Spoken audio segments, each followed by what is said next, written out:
عزیز طلبہ، یہ ذوالحج کا مہینہ ہے اور ذوالحج کی 18 تاریخ گزر گئی ہے۔ ذوالحج کی 18 تاریخ کو تیسرے خلیفہ راشد حضرت عثمان بن عفان رضی اللہ تعالیٰ عنہ کی المناک شہادت کا واقعہ پیش آیا۔ حضرت عثمان رضی اللہ تعالیٰ عنہ کی فضائل و مناقب کے حوالے سے چند باتیں آپ کے سامنے رکھی جائیں گی۔ اس کی وجہ کیا ہے؟ وجہ یہ ہے، علماء لکھتے ہیں کہ اپنے اسلاف کو یاد کرنا، اپنے بڑوں کو یاد کرنا، اس سے عمل میں پختگی آتی ہے اور ان سے محبت میں اضافہ ہوتا ہے۔ چنانچہ حضرت عثمان بن عفان رضی اللہ تعالیٰ عنہ کی فضائل کے بہت ساری احادیث ہیں، صحیح احادیث، اور اس سے ایک ضمن میں عرض کر دوں، مخالفین جو حضرت عثمان رضی اللہ تعالیٰ عنہ کے دیگر صحابہ کے، وہ جو روایات پیش کرتے ہیں ان کا نہ سر ہوتا ہے نہ پیر ہوتا ہے۔ ہمارے حضرات جو روایات صحابہ کی شان میں یا خلفائے راشدین اور دیگر صحابہ کی شان میں جو روایات پیش کرتے ہیں، وہ صحیح روایات سے استدلال کرتے ہیں۔ حضرت عثمان رضی اللہ تعالیٰ عنہ کا نام عثمان تھا اور کنیت ان کی ابو عمر تھی اور لقب ان کا ذو النورین بیان کیا جاتا ہے۔ ان کے والد کا نام عفان بن ابی عاص، اور یہ قریش کے ایک قبیلہ قریش کی بڑی شاخ تھی، امیہ، بنو امیہ جسے کہتے ہیں، ان کے ساتھ ان کا تعلق تھا۔ ان کی والدہ محترمہ جناب عبد المطلب کی بیٹی تھی اور آپ صلی اللہ علیہ وسلم کی پھوپھی تھی اور حضرت علی کی بھی پھوپھی تھی، یعنی ان کی والدہ کی والدہ نانی، ان کی نانی، ان کی والدہ کا نام عروہ تھا اور جو ان کی نانی اماں تھی وہ آپ علیہ السلام کی پھوپھی تھی، یعنی آپ کی پھوپھی کے نواسے تھے حضرت عثمان اور حضرت علی کی پھوپھی کے بھی نواسے تھے حضرت عثمان رضی اللہ عنہ۔ تو ان کا آپس میں رشتہ داری تھی، تعلق تھی، کوئی نیا خاندان نہیں تھی۔ تو حضرت عثمان رضی اللہ تعالیٰ عنہ کے القابات میں سے ایک لقب میں نے عرض کیا ذو النورین تھا، دو نوروں والے۔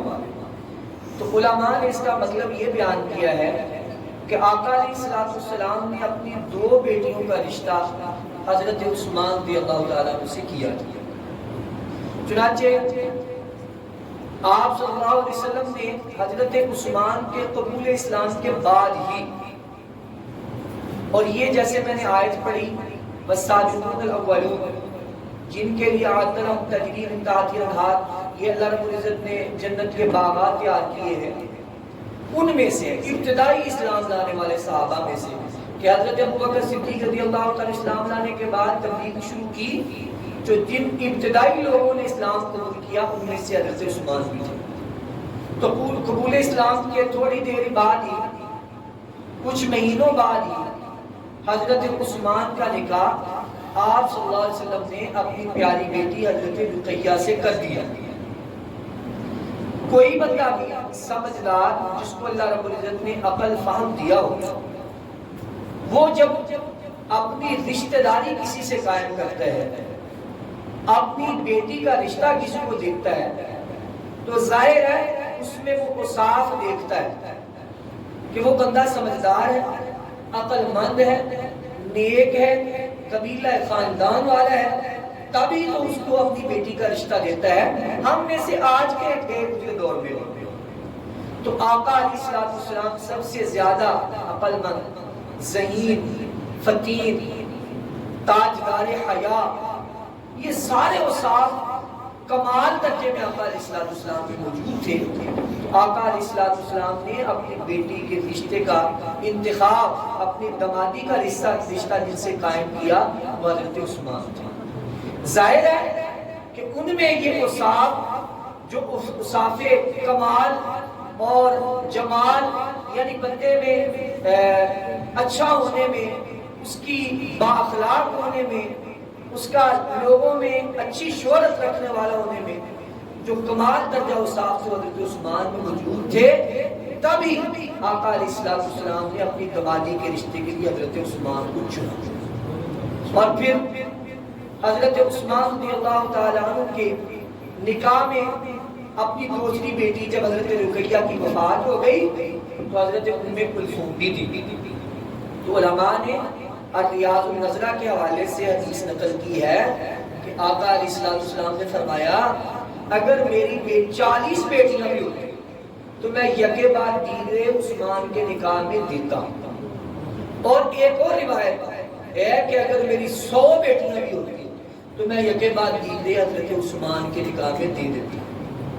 تو کتنی بڑی فضیلت ہے حضرت عثمان رضی اللہ تعالیٰ عنہ کی کہ آقا علیہ السلام کا اعتماد ہے، اور آقا علیہ السلام نے اسی اعتماد کی بنا پر حضرت عثمان رضی اللہ تعالیٰ عنہ کو اپنی بیٹی کا رشتہ دیا، نہ صرف بیٹی بلکہ 2 بیٹیوں کا رشتہ دیا۔ اور حضرت عثمان رضی اللہ تعالیٰ عنہ کے حوالے سے صحیح بخاری میں ہے کہ آپ کا درجہ کیا تھا خلافت کے اعتبار سے۔ حضرت ابن عمر رضی اللہ تعالیٰ سے روایت فرماتے ہیں کہ ہم نا آقا علیہ السلام کے زمانے میں حضرت ابو بکر کے برابر صحابہ میں سے کسی کو درجہ نہیں دیتے تھے، اور حضرت ابو بکر کے بعد عمر کے برابر کسی کو درجہ نہیں دیتے تھے، اور حضرت عمر کے بعد عثمان کے برابر کسی کو درجہ نہیں دیتے تھے، اور اس کے بعد فرمایا صحابہ میں سے ایک دوسرے کو بڑھاتے نہیں تھے۔ یہ 3 کا ذکر کیا تو پتہ چلا حضرت عثمان تیسرے خلیفہ راشد تھے۔ تبھی تو صحابہ اکرام رضوان اللہ تعالی علیہم اجمعین کہ ہاں یہ معمول تھا کہ ان کی قدر ان کی عظمت بیان کرتے تھے تیسرے خلیفہ راشد کے طور پر۔ اور یہ حضرت عثمان رضی اللہ تعالیٰ عنہ انتہائی با حیا تھے۔ جس طرح 2 روایات ہیں، ایک صحیح مسلم میں ہے کہ آقا علیہ السلام اپنے بستر پر حضرت اما عائشہ صدیقہ رضی اللہ تعالیٰ عنہ کی چادر لے کے استراحت فرما رہے تھے، لیٹے ہوئے تھے، تو حضرت ابو بکر صدیق اجازت لے کے آئے، گفتگو فرمائی، چلے گئے۔ حضرت عمر بھی آئے، گفتگو فرمائی، بات چیت کی، چلے گئے۔ حضرت عثمان نے اجازت طلب کی تو اما عائشہ سے فرمایا اپنے کپڑے سمیٹ لو، یہ جو چادر اپنی لے لو، اور ہڑ بڑھا کر اٹھ کے آقا علیہ السلام تشریف فرما ہوئے جلوہ فروز ہوئے، بیٹھ گئے۔ حضرت عثمان آئے، بات چیت کی، بعد میں عائشہ صدیقہ رضی اللہ تعالیٰ عنہ کے یا رسول اللہ آپ پہلے 2 صحابہ اکرام آئے، آپ اس طریقے سے نہیں پیش آئے، اس طرح نہیں بیٹھے جس طرح ان کے لیے بیٹھے۔ تو آپ نے فرمایا عثمان با حیا ہے، اتنے با حیا ہے، اگر میں ان کے لیے اس طرح نہ بیٹھتا تو وہ اپنے دل کی بات نہ کر سکتے، با حیا، حیا کی وجہ سے، شرم کی وجہ سے۔ اور دوسری حدیث صحیح بخاری میں کہ اس طرح کا ہی واقعہ ہوا، آقا علیہ السلام کی پگڑی مبارک سے کپڑا ہٹا ہوا تھا، حضرت ابو بکر آئے، حضرت عثمان آئے، تو بات چیت ایسے ہی ہوئی اور چلے گئے۔ اور جب حضرت عثمان آئے تو آقا علیہ السلام نے اپنا کپڑا درست کیا اور بیٹھ گئے۔ پھر یہی سوال حضرت اما عائشہ نے کیا تو آپ نے فرمایا میں اس سے حیا کیوں نہ کروں جس سے آسمان کے فرشتے بھی حیا کریں۔ یہ اتنے باحیا تھے، اور اس طرح اسلام کے لیے ان کی جو خدمات ہیں، اللہ اکبر، یہی عثمان ہے کہ جنگ تبوک کے موقع پر جب آقا علیہ السلام نے چندے کا اعلان کیا تو حضرت عثمان رضی اللہ تعالی عنہ نے بہت زیادہ چندہ اونٹوں پہ جو ہے سامان حرب آیا، ہزاروں کی تعداد میں مجاہدین کے لیے جنگی سامان کا انتظام کیا۔ تو جتنے درم و دنانیر حضرت عثمان نے رکھے تھے نا، آقا علیہ السلام ان کو ٹٹولتے تھے، یوں پکڑ کے نیچے چھوڑتے تھے اور کہتے تھے معاذ اللہ عثمان، عثمان کو آج کے بعد کوئی تکلیف نہیں، کوئی نقصان نہیں، جو عمل بھی کرے. اس کا مطلب یہ ہے یعنی عثمان بخشا ہے. اور اللہ کے رسول صلی اللہ علیہ وسلم نے حضرت عثمان رضی اللہ عنہ نے فرمایا تھا کہ جو بندہ نہیں یبتا بیر روما تھا، جو بندہ بیر روما کو خرید کر مسلمانوں کے لیے وقف کرے گا، غفر اللہ عنہ، اللہ تعالیٰ نے اس کو بخش دیا ہے، یعنی جنت کی بشارت دے دی. تو بیر روما انتہائی حکمت کے ساتھ آپ جانتے ہیں 35,000 درہم نے جس انسان نے، جس شخصیت نے خرید کر مسلمانوں کے لیے وقف کیا، وہ حضرت عثمان رضی اللہ عنہ. اور مسجد نبوی کی توسیع میں جس نے مالی اعتبار سے سب سے زیادہ حصہ دیا، وہ حضرت عثمان رضی اللہ عنہ. یعنی اس سے تو کوئی بندہ انکار کر ہی نہیں سکتا، مخالف ہو یا موافق ہو. تو اس سے ایک بات ذہن میں آتی ہے، جس بندے نے اپنی ساری دولت ہزاروں کی تعداد میں اسلام کے لیے وقف کی اور اس پہ کوئی نمود و نمائش اور کوئی یہ بھی نہیں چاہا کہ مجھے رتبہ دیا جائے، میرا نام لیا جائے، آقا علیہ السلام نے بشارت ان کو دی، وہ کیا اپنے زمانہ خلافت میں کوئی خیانت کر سکتا ہے؟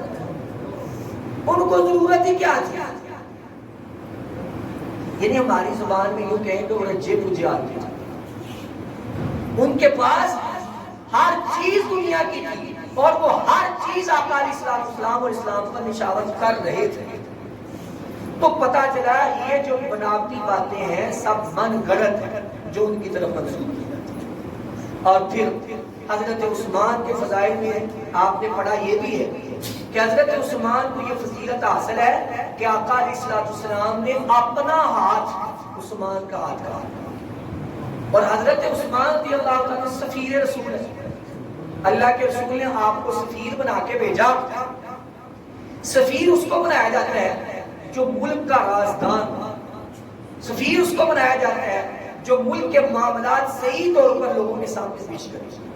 تو حضرت عثمان سفیر رسول تھے، اور جب آپ کے بارے میں خبر نشر ہوئی کہ ان کو شہید کر دیا گیا ہے، تو حضرت عثمان کے بدلے کے لیے اتنی محبت تھی کہ ایک شخص کے بدلے کے اللہ کے رسول نے 1400 صحابہ سے بیعت جو ہے شہادت لی کہ ان کا بدلہ لیا جائے گا. اور آپ نے فرمایا یہ ہاتھ میرا جو ہے عثمان کا ہاتھ. اور ان سب کے لیے حضرت عثمان کی وجہ سے کہا رضی اللہ عنہ ورضوا. جنت کے پیمانے مل گئے، جنت کی بشارتیں مل گئی صحابہ کرام کو حضرت عثمان رضی اللہ تعالیٰ کی وجہ سے. اور بھی بہت سارے فضائل حضرت عثمان کے ہیں کہ حضرت عثمان کاتب وحی بھی، کہ جب آپ کو شہید کیا گیا تو روایات میں آتا ہے حضرت عثمان نے فرمایا اے بدبختو، تم ان ہاتھوں پہ تلواریں چلا رہے ہو جن ہاتھوں نے سورہ فصلات سے آخر تک قرآن لکھا ہے. حضرت عثمان رضی اللہ تعالیٰ کاتب وحی بھی تھی. اور بہت دفعہ آقا علیہ السلام نے ان کو جنت کی بشارت دی. اور آپ نے اپنی زندگی میں صحیح بخاری میں آپ نے فرمایا کہ اسکن ہرا، اے ہرا سکون کر، یعنی ہرا پہاڑ کو کہا ٹھہر جا، تجھ پر ایک صدیق ہے اور 2 شہید ہیں. تو حضرت عثمان حضرت عمر بھی ساتھ تھے اور ابو بکر بھی ساتھ تھے. تو زندگی میں آقا علیہ السلام نے ان کو شہادت، ان کی شہادت کے بارے میں بتا دیا تھا. اور حضرت عثمان رضی اللہ تعالیٰ عنہ کا گستاخ جو ہے، تو ایک تابعی ہے ثقہ، ان کا نام تھا ابو منذرہ بن مالک. ان کے حوالے سے سنن الکبریٰ بیہقی میں لکھا ہے، علماء بیان کرتے ہیں، فرماتے ہیں کہ ایک بندہ تھا وہ حضرت عثمان کو گالی دیتا تھا. تو کچھ تابعین نے اس کو روکا کہ وہ خلیفہ راشد ہے، تو وہ رکا نہیں. کہتے ہیں دیکھ کے ہی دیکھ، سکھا تابعی کہتے ہیں آسمان سے بجلی گری ہمارے سامنے اور اس کو جلا کے راکھ کر دیا.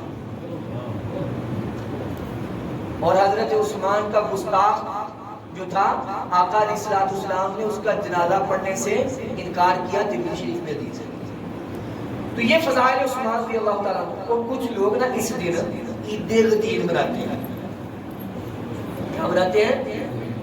اچھا میں عموماً کہتا ہوں اپنے ساتھیوں سے نا کئی چیزیں میں بولتا ہوں سبق میں تو کچھ بھی پتہ نہیں ہوتا. تو میں کہتا ہوں یہ اشتہار، یہ بینر اور یہ جو دکانوں پہ لکھا ہوتا ہے نا یہ پڑھا کرو، اس سے بھی بڑا نالج ملتا ہے، بڑا فائدہ ہوتا ہے. وہ کہتے ہیں جشن عید غدیر، عید غدیر. اور ان کی کتابوں میں لکھا ہے کہ یہ جو عید غدیر ہے نا جی، اس کا روزہ 60 مہینوں کے روزوں کے برابر ہے اور 100 حج عمروں کے برابر ہے. حالانکہ دوسری جگہ ان کی فقہ کی کتابوں میں لکھا ہے عید کے دن روزہ نہیں ہوتا. اور خود انہوں نے یہ بیان کی من گھڑت احادیث کہ 100 حج عمروں کے برابر ہے، 60 مہینوں کے روزوں کے برابر ہے. بہرحال عرض میں کرنا چاہتا تھا، عموماً ہمارے ساتھیوں کو پتہ نہیں، وقت ہو گیا. ایک ہی بات، اللہ کے رسول نے اپنی زندگی میں صرف ایک حج کیا اور اللہ کے رسول نے حج کے موقع پر یہ آیت آپ پر اتری، آپ نے صحابہ کو سنایا کہ الیوم اکملت لکم دینکم واتممت علیکم نعمتی ورضیت لکم الاسلام دینا. بھئی آج کے پر تمہارا دین مکمل ہو گیا، دین مکمل ہو گیا. 1,44,000 کا مجمع تھا، بین الاقوامی مجمع، یعنی جہاں جہاں مسلمان تھے، جن جن ملکوں میں اکثر لوگ آئے ہوئے تھے، آقا علیہ السلام نے وہاں بیان کر دیا دین مکمل ہے. اور زندگی گزارنے کے اور انسانیت کے جو لحاظ کے طریقہ کار ہے آقا علیہ السلام نے وہ بھی بیان کیا. اس کے بعد حج سے واپسی پر 18 ذو الحج کو مدینہ اور مکہ کے درمیان ایک جگہ تھی جس کو خم یا غدیر خم کہتے ہیں. وہاں ایک تالاب تھا، کچھ درخت تھے. آقا علیہ السلام نے ظہر کی نماز پڑھی اور حضرت علی رضی اللہ تعالی عنہ رمضان شریف میں کچھ صحابہ کے ساتھ آقا علیہ السلام نے ان کو بھیجا تھا کہ آپ یمن جائیں اور یمن سے لوگوں سے زکوٰۃ کا مال اکٹھا کر کے لے کے آئیں گے، جو زکوٰۃ کی وصولی کرنے کے. وہ وہاں وہ جو گئے ہوئے تھے دستہ وہاں آ کے ملا آقا علیہ السلام. ان میں سے حضرت خالد اور حضرت ابو بریدہ اسلمی وغیرہ ان صحابہ نے حضرت رسول اللہ صلی اللہ علیہ وسلم سے شکایت کی حضرت علی کے بارے میں کہ انہوں نے کچھ مال استعمال کیا یا اپنے اجتہاد کے طور پر استعمال کیا. حضرت علی نے ذرا سختی کی ان پہ، تو انہوں نے آقا علیہ السلام سے حضرت علی کی شکایت کی. تو آقا علیہ السلام کو اس وقت حضرت علی کی فضیلت بیان کرنا مقصود تھی. کیونکہ بعد میں انہوں نے بھی خلیفہ اور قائد بننا تھا تاکہ لوگ جو ہے ان کی قیادت پہ اتفاق کریں، ان کے بارے میں بدظنی کا اظہار کریں. آقا علیہ السلام نے فرمایا من کنت مولا فهو علی المولا یا فعلی المولا یا فہذا علی المولا، مختلف طرق حدیث ہے. آقا علیہ السلام نے یہ فرمایا اور ساتھ فرمایا اللہم غالب من والاه وعادم من وعاداه وانصر، اور آپ اے اللہ تو ان کا والی ہو جا، ان کا مددگار ہو جا، جو ان کی مدد یعنی علی کی مدد کرتا ہے، جو ان سے عداوت رکھتا ہے ان سے دعوت رکھ، تو اس کی مدد کر جو علی کی مدد کرتا ہے، تو اس کو رسوا کر دے جو علی کو رسوا کرنا چاہے. یہ حدیث کے الفاظ ہیں مسند احمد کے حوالے سے. چنانچہ اللہ کے رسول صلی اللہ علیہ وسلم نے یہ فرمایا. کچھ لوگ کہتے ہیں یہ جو دن تھا نا یہ عید کا دن تھا کہ اللہ کے رسول نے فرمایا جس کا میں مولا اس کا علی مولا، کہ حضرت علی کو ولایت دے دی. اور ولایت بمانا خلافت کے آپ خلیفہ راشد پہلے. حالانکہ اگر آپ نے آپ کے لیے خلافت کاری کے لیے خلافت کا اعلان کرنا تھا تو پھر آقا علیہ السلام نے بین الاقوامی مجمع میں کیوں نہیں کیا؟ جہاں لاکھوں کی تعداد تھی وہاں ضرورت تھی نا. اور یہاں پس منظر ہے، یہاں شکایت کی تو شکایت کے اقتداروں کے لیے کہا گیا کہ یہ ان کا مقام و مرتبہ ہے. اور دوسرا اس پر پھر کئی سوال آتے ہیں.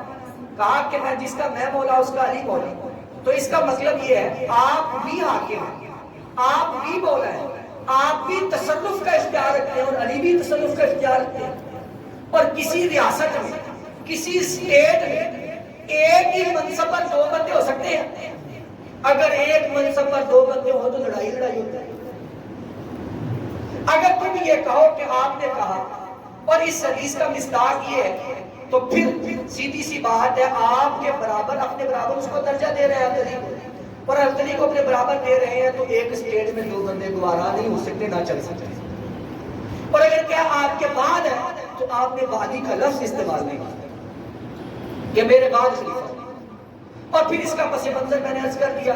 اگر آپ کو بنانا ہوتا تو پھر آپ کے لیے جو وقت جو صحیح وقت تھا وہ تو بین الاقوامی مجمع تھا جب الیوم اکملت لکم کہا، اور پھر آپ کہتے ہیں ولایت کا اعلان خلافت کا اعلان کر دیا، تو پھر جب آقا علیہ الصلوۃ والسلام کا بندے کے لکھ تو پہلے دیا ہے، بیان تو پہلے کر دیا تھا، پھر اس کی ضرورت کیا تھی؟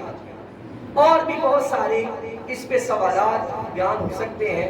اللہ سے دعا ہے اللہ رب العزت ہم سب کو صحابہ کی محبت میں، ہم سب سے محبت میں صحابہ کی اضافہ فرمائے، اور صحابہ کے ساتھ اور ان کے جو ہے عزت و نموز کے کام کے ساتھ وابستہ فرمائے۔